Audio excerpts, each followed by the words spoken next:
Good morning students. हमारा जो next जो चैप्टर है वो है transpiration and guttation. Clear? Guttation के बारे में आपने थोड़ा सा हिंट मारा था और मैं मानता हूँ कि आपने लास्ट वीडियो के कमेंट सेक्शन में मेरा उस क्वेश्चंस का आंसर दे दिया होगा।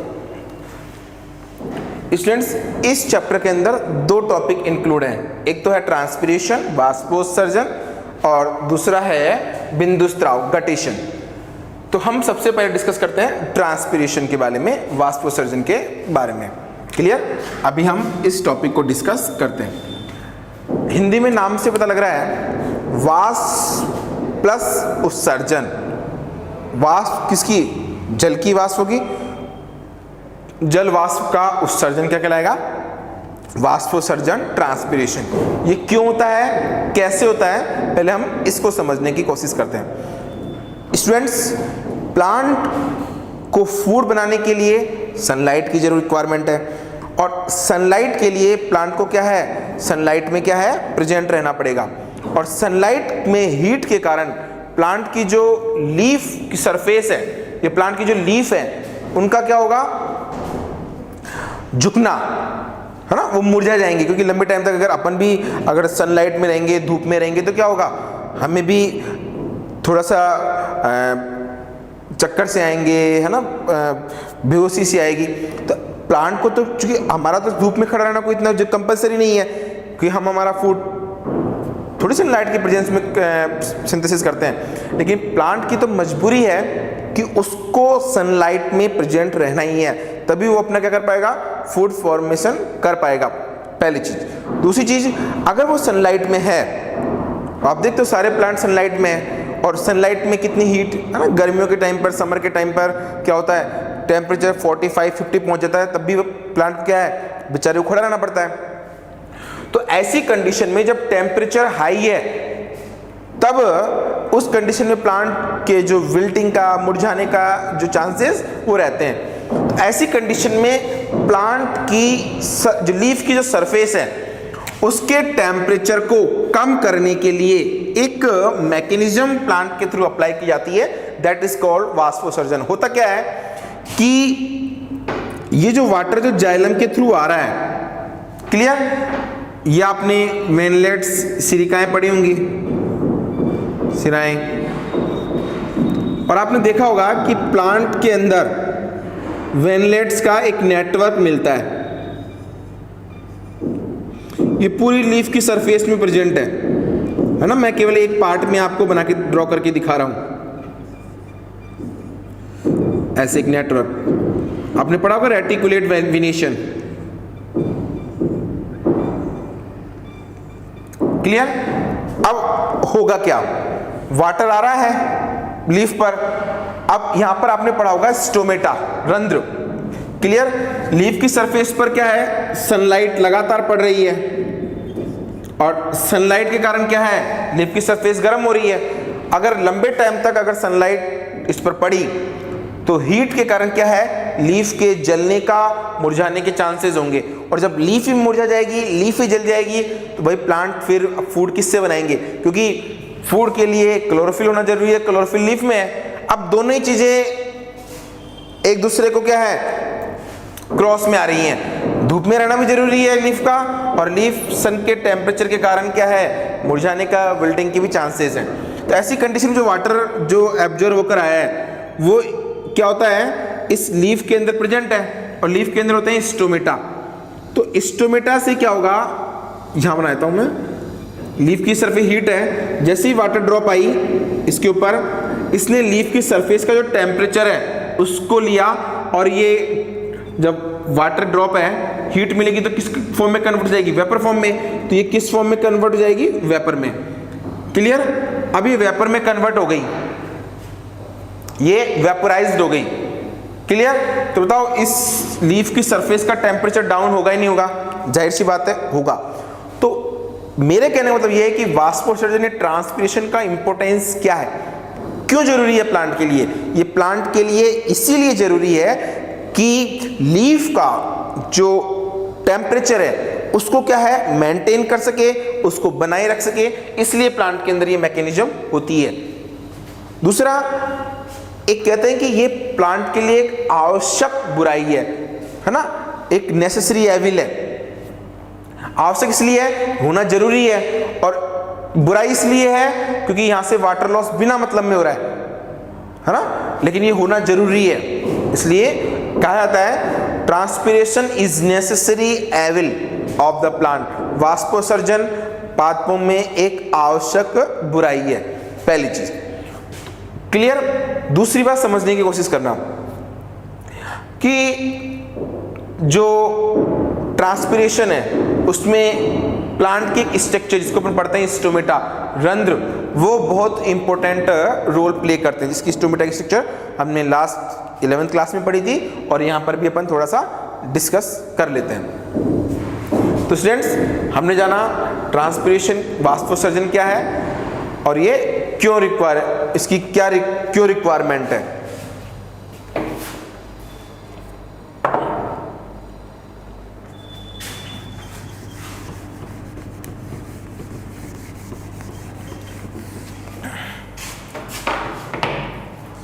अच्छा, एक क्वेश्चन आपने पढ़ा होगा, कुछ ऐसे प्लांट होते हैं जो वाटर के अंदर प्रेजेंट होते हैं ना, जिसको अपन बोलते हैं जलोद्भिद या फिर हाइड्रोफाइट, है ना, जो जल के अंदर प्रेजेंट है, जल के अंदर, जल की सरफेस पे नहीं, जल के अंदर प्रेजेंट है। क्या उनके अंदर ट्रांसपिरेशन होता है क्या, है ना? कमेंट सेक्शन में जाके और इसका आंसर देना कि जो हाइड्रोफाइट्स हैं, है ना, सबमर्ज प्लांट है वाटर के अंदर, है ना, जो जलोद्भिद पादप हैं जो जल के अंदर रहते हैं, है ना, उनके अंदर ट्रांसपिरेशन होता है क्या? और होता है, ठीक है, और नहीं होता तो क्यों नहीं होता, इसका भी आप आंसर दीजिए। तो इसका आंसर आपको मिल जाएगा, ज़्यादा सोचने की जरूरत नहीं है, बस आप मेरे इस पॉइंट को समझने की कोशिश करिए कि ट्रांसपिरेशन प्लांट के अंदर क्यों होता है। और देखो, जो चीज़ जहाँ जरूरत है वहाँ पर होगी, जहाँ जरूरत नहीं है वहाँ पर नहीं होगी। तो आपको ये समझने की कोशिश करना है कि यहाँ जो प्लांट हैं इनकी जरूरत क्यों है, टेम्परेचर कम करने के लिए, और जो प्लांट वाटर के अंदर हैं क्या उनको जरूरत है क्या? आंसर दीजिए। तो स्टूडेंट्स, हमने पढ़ा ट्रांसपिरेशन। ट्रांसपिरेशन क्या है? ट्रांसपिरेशन प्लांट के जो एरियल पार्ट हैं, वायवीय भाग हैं जो वायु में प्रेजेंट है, या तो लीफ, पत्ती या फिर स्टेम, प्लांट के वायवीय भागों, तना या पत्तियों, लीफ या स्टेम से जल की जो हानि हो रही है उसको अपन क्या बोलते हैं? ट्रांसपिरेशन। रूट के थ्रू ट्रांसपिरेशन हो सकता है क्या? नहीं हो सकता, क्योंकि रूट कहां पर है? सॉइल के अंदर है। तो सॉइल के अंदर रूट है तो रूट से ट्रांसपिरेशन नहीं होता। हम आगे टॉपिक पढ़ते हैं, types of transpiration. Types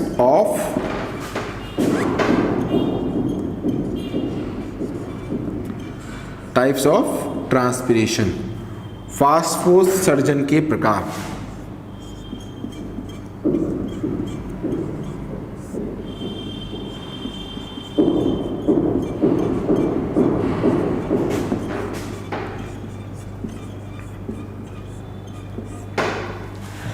students, वाष्पोत्सर्जन के 3 टाइप हैं। और टाइप क्या है कि वाष्पोत्सर्जन कहां से प्लांट से हो सकता है। तो पहली पॉइंट कि ट्रांसपिरेशन प्लांट के एरियल पार्ट, मतलब लीफ या स्टेम से हो सकता है।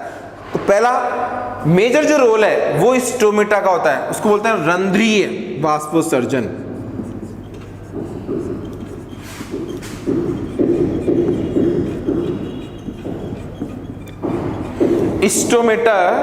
Stomatal transpiration.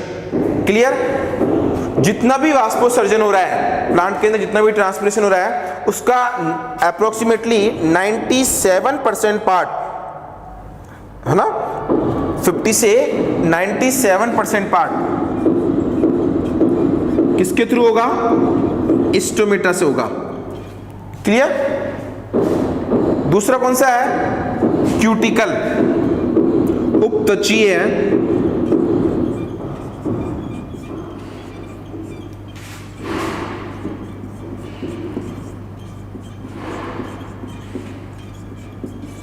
आपने पढ़ा है कि लीफ की सरफेस के ऊपर क्यूटिकल पाई जाती है।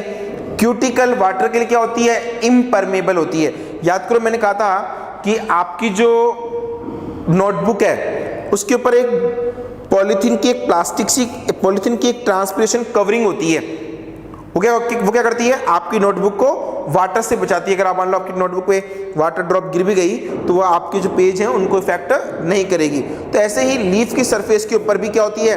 एक ट्रांसपेरेंट क्यूटिकल की लेयर मिलती है। और वो क्या हेल्प करती है? वो लीफ के सरफेस से वाटर लॉस को रोकती है। क्लियर? लीफ की जो सरफेस है इसके ऊपर क्यूटिकल की लेयर है, ट्रांसपेरेंट है, बिल्कुल पॉलीथीन की तरह। तो यहाँ से क्या होगा? वाटर लॉस रुक जाएगा। लेकिन वाटर लॉस कहाँ से होगा? जहाँ पर क्या होंगे? स्टोमेटा होंगे। यहाँ पर जगह जगह जगह क्या होते हैं? स्टोमेटा होते हैं, वहीं से ट्रांसपिरेशन हो सकता है, बाकी क्यूटिकल से नहीं हो सकता। लेकिन कटी फटी डैमेज्ड क्यूटिकल से क्या है? ट्रांसपिरेशन होता है। इसे बोलते हैं अपन क्यूटिकुलर ट्रांसपिरेशन। और ये कितना होता है? 3 से 10%। क्लियर? टोटल जो ट्रांसपिरेशन हो रहा है उसका 3 से 10% किससे होगा? क्यूटिकल से होगा। इसके बाद आपने पढ़ा होगा लेंटिकल। लेंटिकल को बोलते हैं वातरंध्रीय। वातरंध्रीय वाष्पोत्सर्जन। क्यूटिकुलर नहीं, लेंटिकुलर। लेंटिकल क्या होते हैं? वातरंध्र क्या होते हैं? तने के अंदर है ना जो रंध्र मिलते हैं, है ना। तना कई बार कटा फटा रहता है ना, तने के डैमेज के कारण जो स्ट्रक्चर बनती है उसे बोलते हैं अपन वातरंध्र, लेंटिकल। उन लेंटिकल से जो ट्रांसपिरेशन हो रहा है उसे अपन बोलते हैं वातरंध्रीय ट्रांसपिरेशन, क्योंकि ये भी तो एरियल पार्ट है, स्टेम भी तो क्या है? एरियल पार्ट है। तो यहाँ से होने वाला ट्रांसपिरेशन क्या कहलाएगा? लेंटिकुलर ट्रांसपिरेशन कहलाएगा। और इससे केवल कितना होगा? 0.1%। तो सबसे मैक्सिमम क्वांटिटी में ट्रांसपिरेशन किससे होगा? आपके स्टोमेटा से होगा। क्लियर? बेटा ये जो चैप्टर है ना, आप इसको थ्योरेटिकल लिखने के बजाय ना आप इसको एक पेज में सॉर्ट आउट कर सकते हैं। कैसे? आपने जो पहला आपने ट्रांसपिरेशन क्या है आप सब जानते हैं, है ना। एरियल पार्ट से वाटर लॉस एक लाइन में लिख लिया। उसके बाद आपने टाइप्स ऑफ ट्रांसपिरेशन, इसकी टेबल बना लें। टाइप्स, है ना, स्टोमेटल, ये क्यूटिकुलर और लेंटिकुलर, और कितना परसेंट होता है, कहाँ से होता है वो लिख लिया, और एक डाल दिया कितने परसेंट हो रहा है। तो एक टेबल बना के आप इसको नोट कर सकते हैं, लिख लो इसको।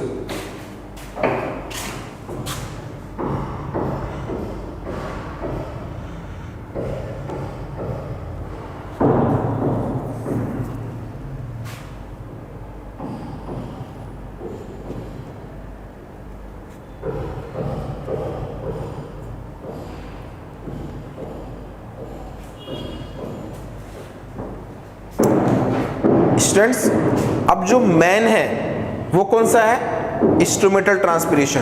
तो हम केवल पहले इसके बारे में डिस्कस करते हैं।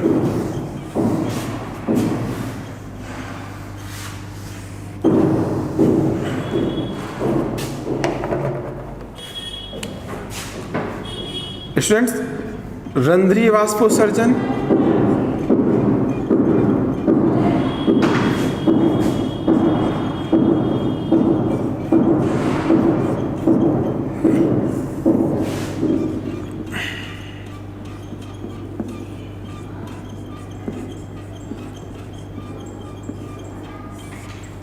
रंध्रीय वाष्पोत्सर्जन या स्टोमेटल ट्रांसपिरेशन पढ़ने के लिए सबसे पहले हमको लीफ की जो आपके टीएस है उसको हमको पढ़ना चाहिए।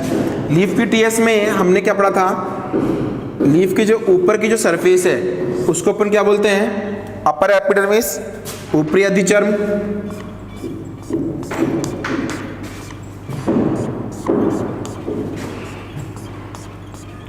देखो अपन ने पढ़ रखा है, लेकिन फिर भी यहाँ पर एक बार अपन को ड्रॉ कर लेना चाहिए।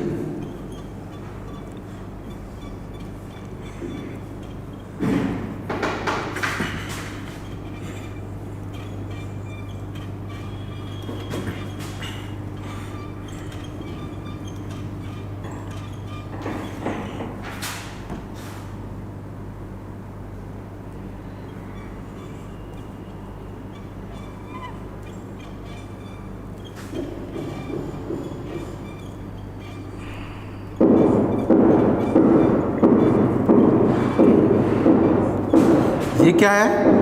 Upper epidermis.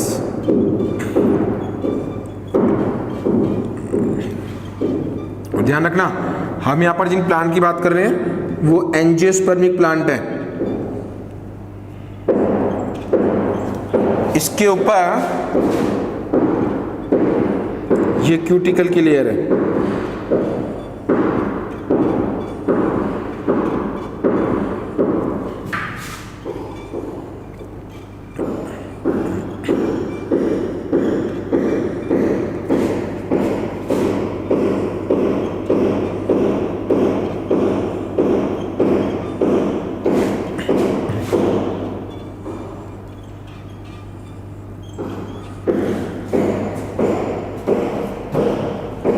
ये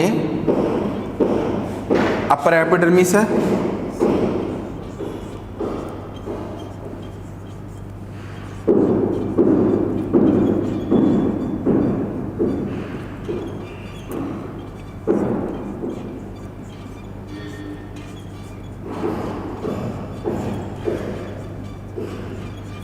ये आपके क्यूटिकल है।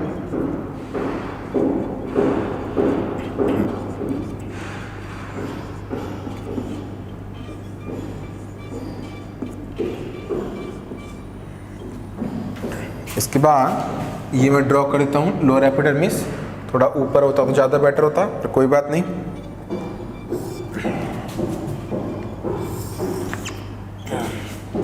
लाइन सीधी है ना?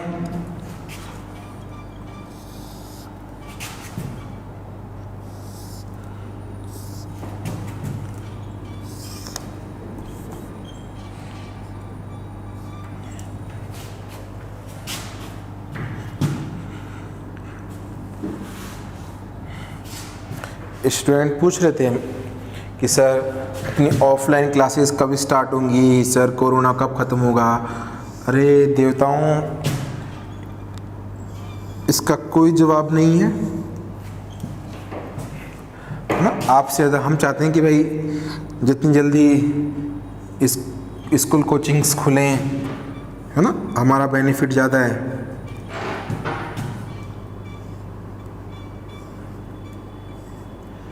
लेकिन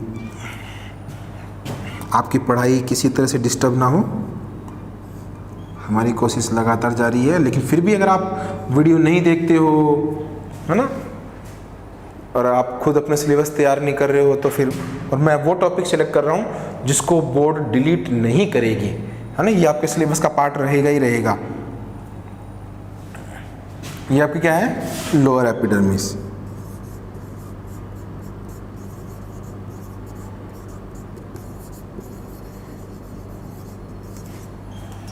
क्लियर?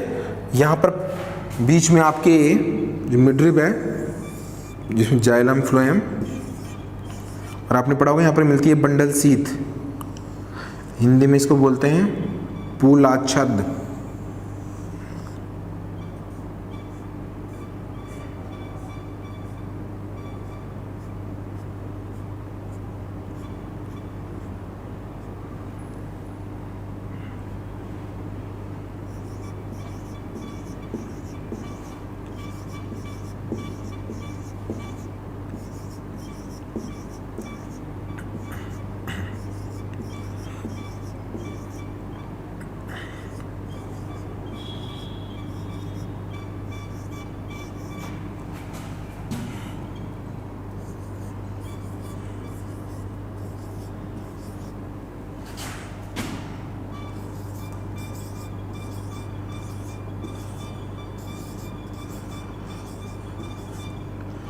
थोड़ा टाइम लग रहा है, तो आप भी साथ साथ बनाते जाएं तो ज़्यादा बेटर है।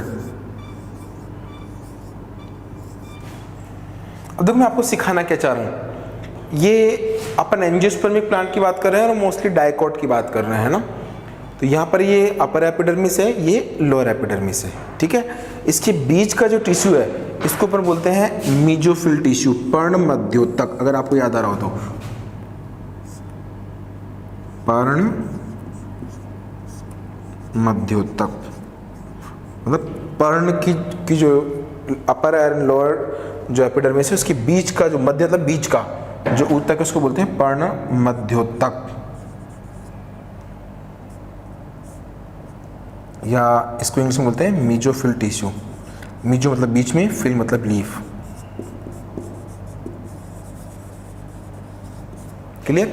अब डाइकोट में क्या मिलता है आपको सबको पता है। यहाँ जो टिश्यूज होते हैं सेल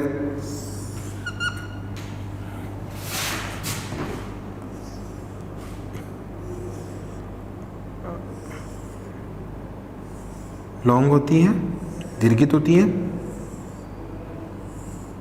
खंभे जैसी होती है, इसको बोलते हैं खंभ, खंभोतक।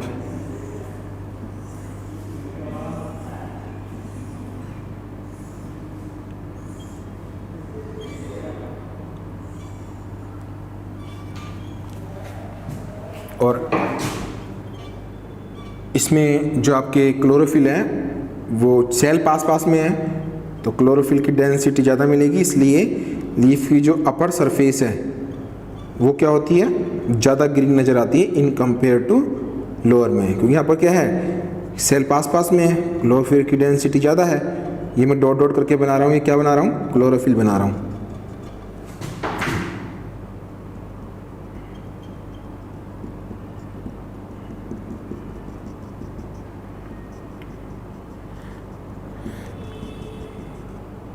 अपर एपिडर्मिस और लोअर एपिडर्मिस के बीच के जो टिश्यू हैं क्या कहलाएंगे, पर्णमध्योतक। तो यहाँ बीच में कौन सी टिश्यू है ये आपको पता होना चाहिए, और नहीं पता तो मैं बना तो रही हूँ। ये मैं डॉट डॉट करके बना रहा हूँ, ये क्लोरोफिल मॉलिक्यूल बना रहा हूँ, है ना। आप देख रहे हैं, इसको अपन नाम देते हैं खंभ ऊतक, खंभे जैसे खंभ ऊतक या पैलिसेड टिश्यू।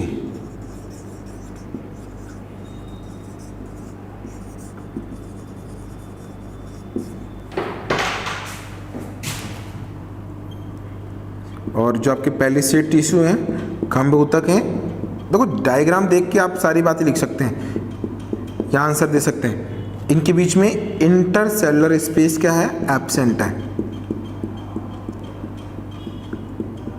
और आपको दिख भी रहा होगा।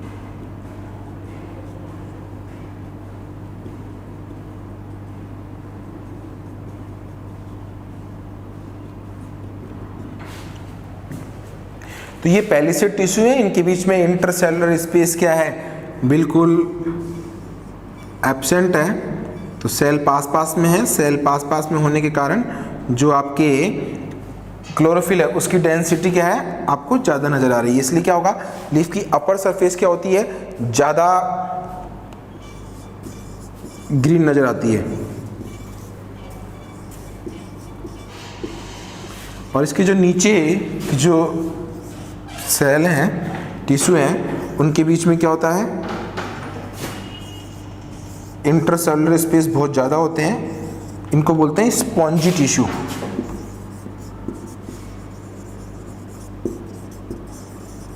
हिंदी में इनको बोलते हैं स्पंजी, मैं लिख दूंगा अभी, है ना, याद नहीं आ रहा।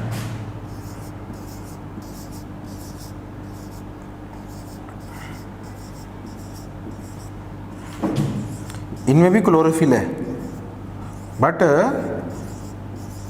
टिश्यू की डेंसिटी नहीं होने के कारण जो क्लोरोफिल है वो आपको कम नज़र आ रहे हैं।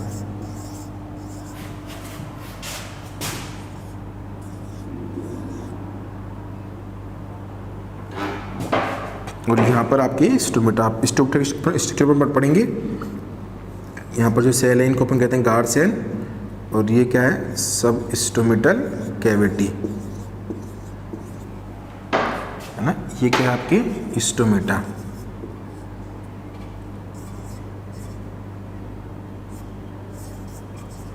उसका आपने क्या नाम दिया, रंध्र।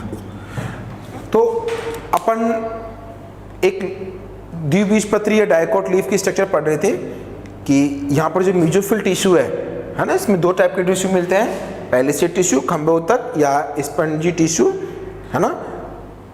तो ये अपन को स्ट्रक्चर पढ़नी है, एक बार बना लें फिर अपन आगे डिस्कस करते हैं।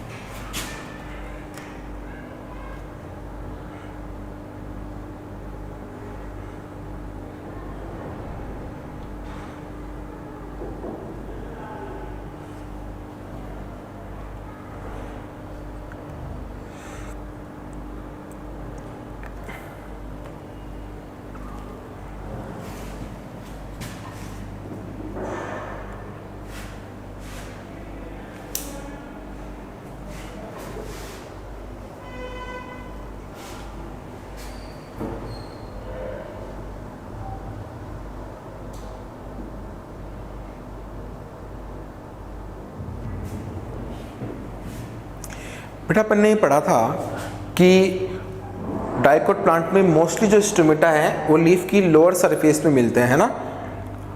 तो अपन मोस्टली, है ना, अपन पढ़ेंगे types of leaf on the basis of presence of stomata, है ना।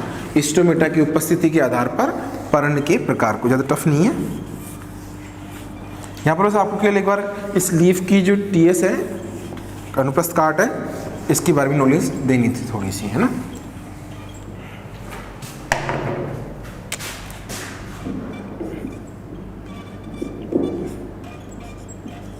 Types of leaf on the presence of stomata, है ना, स्टोमेटा की उपस्थिति के आधार पर।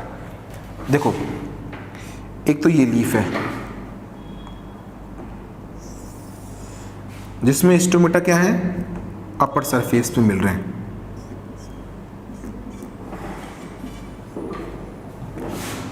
दूसरे टाइप की लीफ जिसमें स्टोमेटा क्या है, दोनों सरफेस पे मिल रहे हैं, ऊपर और नीचे।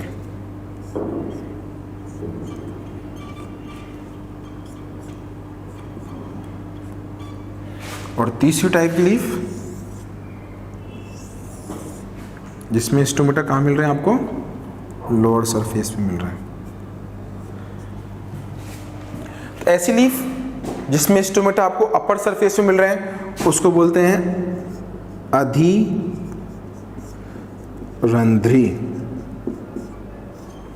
अधिरंध्री पर्ण, या इंग्लिश में बोले तो एपिस्टोमेटिक।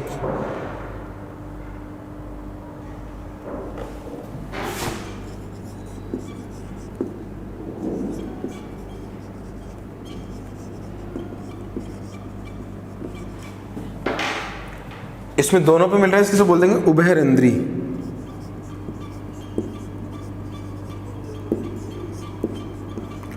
इंग्लिश में इसको बोल सकते हैं एम्फी।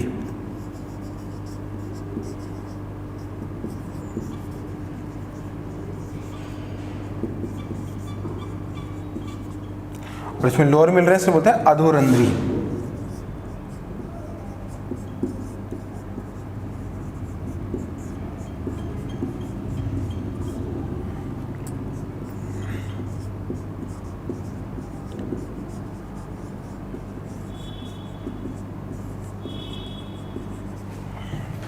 क्लियर? नाम से लग रहा है, एपी मतलब ऊपर, उभय मतलब दोनों में, और अधो मतलब नीचे।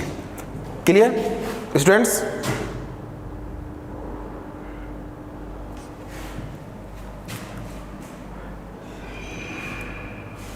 ऐसे प्लांट है ना जिनके अंदर जो स्टोमेटा है वो ऊपर की ओर मिलते हैं, है ना। ऐसा वो किसमें मिलेगा? कुमुद, कमल के अंदर, कुमुदनी टाइप, या वाटर लिलीज का एग्जाम्पल भी हो सकता है ना। जो कमल है ना, या आपके जो लोटस है, उसमें क्या होता है, लोअर सरफेस तो वाटर कांटेक्ट में होती है, तो यहाँ से वाटर लॉस तो हो नहीं सकता, ऊपर वाली सरफेस पे क्या होगा, आपके जो स्टोमेटा प्रेजेंट होते हैं इसको बोलते हैं कुमुदनी टाइप या फिर वाटर लिली टाइप। दूसरा है उभयरंध्री, आपके जो मोनोकोट प्लांट हैं, ग्रासेस हैं, ओट, जई, वीट, इनमें क्या होता है दोनों सरफेस पे क्या होता है स्टोमेटा मिलता है, क्योंकि सनलाइट इधर पड़ेगी, सनलाइट फिर शाम को इधर पड़ेगी, दोनों साइड पड़ेगी, इसलिए इसको बोलते हैं एम्फिस्टोमेटिक। ये ओट टाइप, ये इसको बोलते हैं जई प्रकार। और अधोरंध्री एप्पल के अंदर, एप्पल के ट्री में क्या है डाइकोट है, मोस्टली क्या होंगे नीचे होंगे, इसे बोलते हैं एप्पल टाइप।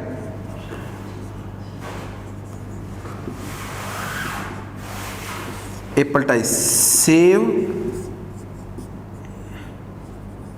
प्रकार। क्लियर, इतना कोई टफ नहीं है, इसको आप बना लें और अपनी नोटबुक के अंदर भी आप इसी टाइप से बनाएं तो आपके लिए क्या होगा ज़्यादा रहेगा। थ्योरेटिकल लिखने से मतलब नहीं है, आप डायग्रामेटिक अपने नोट्स तैयार करें। और मैंने तो कहा है कि इस चैप्टर को आपको एक पेज में करना है, आगे पीछे बस, है ना, तीसरे पेज में जाने का काम ही नहीं होना चाहिए इस चैप्टर का, बना लें इसको।